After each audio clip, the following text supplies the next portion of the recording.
নমস্কার সবাইকে। আমাদের মার্চ মাস প্রায় শেষের দিকে, আর কিছুদিন পরে এপ্রিল ঢুকে আসবে বা চলে আসবে, তারপর মে, জুন। তো এই যে গরমের সময় কিছু কিছু মারাত্মক লেভেলের রোগ দেখা যায়, ঠিক আছে, যেগুলোতে মানুষ হয়তো অনেক যারা সহ্য করতে পারে না তারা হয়তো মারাও যায়। তো জেনে নেওয়া যাক কী কী রোগ হওয়া যায়, ঠিক আছে। দিয়ে রেখেছি গরমকালে শুধু পশ্চিমবঙ্গ নয়, ভারতের যে কোনো রাজ্যে, ঠিক আছে। আমি যেহেতু পশ্চিমবঙ্গের বাসিন্দা তাই এটা দিয়েছি। যেসব রোগ হয় সব থেকে বেশি ইম্পর্ট্যান্ট হিট স্ট্রোক। কী জিনিস দেখো, এখানে একটা ছবি দিয়েছি, ঠিক আছে।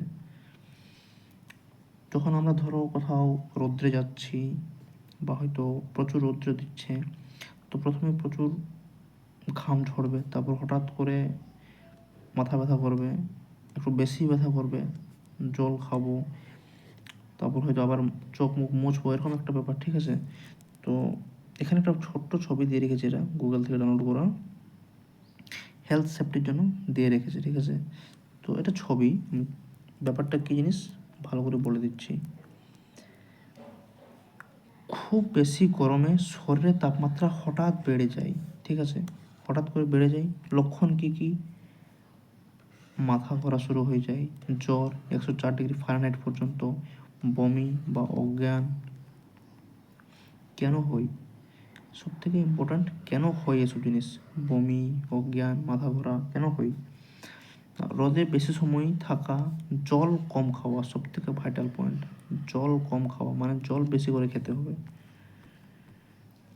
দ্বিতীয় হচ্ছে ডিহাইড্রেশন, যেটা শরীরে জলের পরিমাণটা কমে যাওয়া, ঠিক আছে। ডিহাইড্রেশন জানতে হবে কী জিনিস।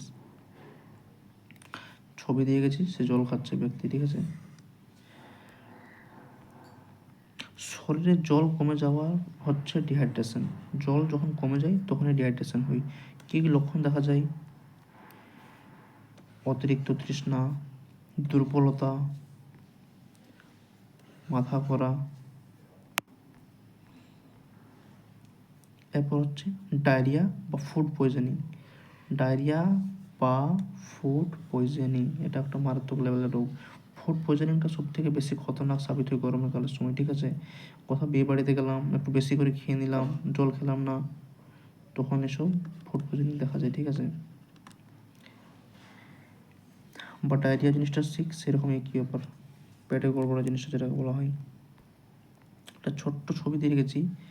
ফুড পয়জনিং, ভাইরাল ইনফেকশন, তোমার যে আন্ত শরীরে সেটাকে ইনফেকশন করবে, শরীর খারাপ থাকবে। ল্যাকটোজ ইনটলারেন্স, ঠিক আছে। মিল্ক, এই ছবি জাস্ট দিয়েছি একটা, এটা হচ্ছে আসল ব্যাপার আছে, ঠিক আছে, ওর উপরে বুঝবে। ফুড পয়জনিং কী হবে দেখো, গরমে খাবার দ্রুত নষ্ট হয়, এটা সব থেকে বড় জিনিস। লক্ষণ, পেটে ব্যথা হয়, বমি বমি, পাতলা পায়খানা, যেটা ডায়রিয়ার মেন জিনিস, ঠিক আছে। কলকাতার বা আশেপাশে জেলার সবথেকে বড় ভয় হচ্ছে ডেঙ্গু, সবথেকে বড় ভয়।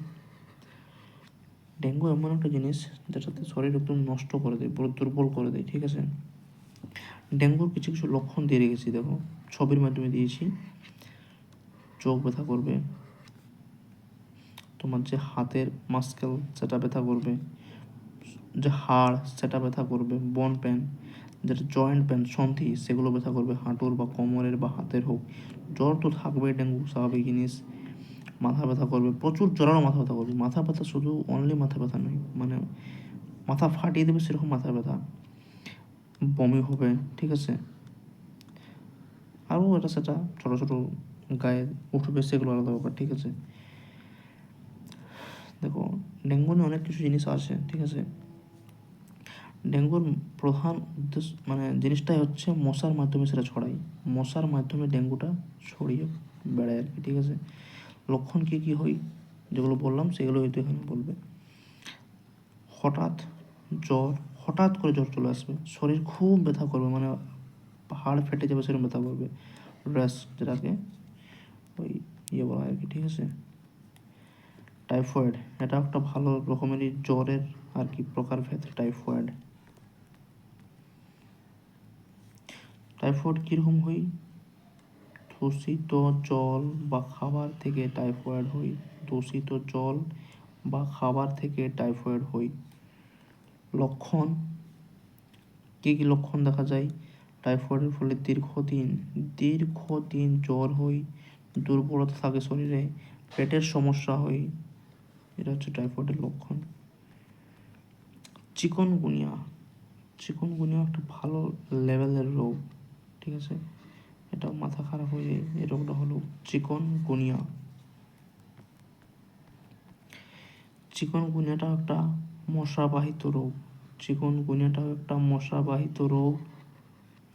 কী কী লক্ষণ দেখা যায়? জ্বর হয়, জয়েন্টে প্রচণ্ড ব্যথা হয়। জ্বর হয়, জয়েন্টে প্রচণ্ড ব্যথা হয়। স্কিন র্যাশ, ঠিক আছে? ছোট্ট ছবি দিয়ে গেছি, এই যে যেটাকে আমরা ঘামুচি বলি, এটা হচ্ছে স্কিন র্যাশ বা হিট র্যাশ। ছবিটা দেখে আশা করছি বুঝতে পারছো ব্যাপারটা কী জিনিস, ঠিক আছে? স্কিন র্যাশ গরমে ও ঘামে হয়। স্কিন র্যাশ গরমে ও ঘামে সব থেকে বেশি হয়। লক্ষণ, চুলকানি করবে, জ্বালা করবে, লাল ফুসকুড়ি, এটা তো স্বাভাবিক জিনিস। কীভাবে বাঁচবেন? সব থেকে বড় প্রশ্ন। এসব জিনিস থেকে কীভাবে বাঁচা যাবে? দেখো, যেগুলো সবাইকে ফলো করা উচিত, ইভেন আমাকেও ফলো করা উচিত। আমিও বাঁচতে চাই, তোমরাও বাঁচতে চাও, ঠিক আছে? বেশি করে জল পান করুন। অবশ্যই সঙ্গে জল রাখবেন, ব্যাগে করে রাখবেন বা কিনে খাবেন, তাও বেশি করে জল পান করুন।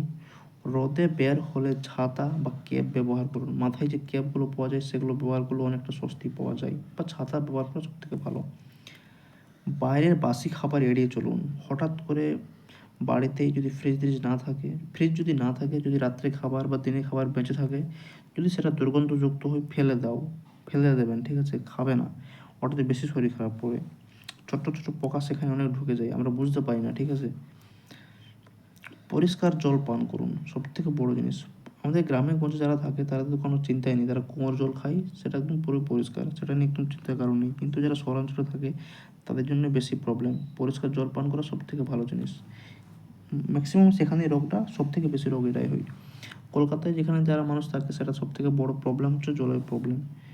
মশারি বা মশা প্রতিরোধ ব্যবহার করুন। মশারি বা মশা প্রতিরোধ করা সব থেকে উত্তম উপায় হচ্ছে যে মশারি ব্যবহার করে ভালো। নানা রকম ধূপ বা গুড নাইট এগুলো এড়িয়ে চলাই আমি শ্রেয় মনে করি খরচ বাঁচানোর জন্য, ঠিক আছে? মশারি ইউজ করো, সব থেকে ভালো, বেস্ট হচ্ছে মশারি।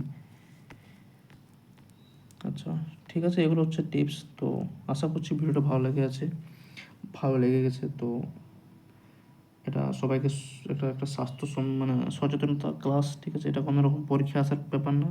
এগুলো মানুষকে শেয়ার করুন এবং সবাইকে জানতে সাহায্য করো, ঠিক আছে? অনেক রকম উপকার পাবে বা অনেক হেল্প হবে। তো সবাইকে নমস্কার, জয় হিন্দ।